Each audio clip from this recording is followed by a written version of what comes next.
গত ব্লগে বলেছিলাম কোথাও একটা ঘুরতে যাচ্ছি, এবারে বলবো কোথায় যাচ্ছি ঘুরতে। চলো তার আগে একটুখানি জার্নিটা তোমাদের সঙ্গে শেয়ার করি।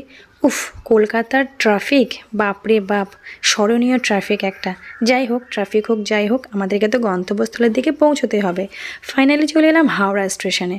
এই বড়মশাই দাঁড়াও দাঁড়াও দাঁড়াও, আমিও তো যাবো, একটুখানি দাঁড়াও। বাপরে বাপ, অবশেষে সবাই আমরা এক জায়গায় হলাম। আমার দিদি কি সুন্দর একটা হাসি দিয়ে দিল।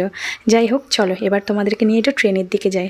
ফাইনালি উঠে পড়লাম আমার ট্রেনে। আর দিদি যাইবো যেখানে থাকবে সেখানে তো খাওয়া দাওয়ার কোনো অভাব থাকবে না। বাড়ি থেকে চা বানিয়ে নিয়ে এসছে, মুড়ি মাখিয়ে খাওয়ার জন্য তরকারিও কিন্তু বানিয়ে নিয়ে এসছে।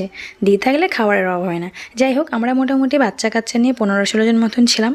খাবার দেখো ঠোঁয়া করে ভাগ করে দেওয়া হয়েও যাচ্ছে। তো অবশেষে সকলকে মুড়ি হাতে দেওয়া হয়ে গেল, চাও দেওয়া হয়ে গেল। সকলের কাজকর্ম কমপ্লিট করে আমিও ফাইনালি একটু সিটে বসলাম। চলো তোমাদেরকে বলি কোথায় যাচ্ছি আমরা তারাপীঠ। নেক্সট ব্লগের জন্য অপেক্ষা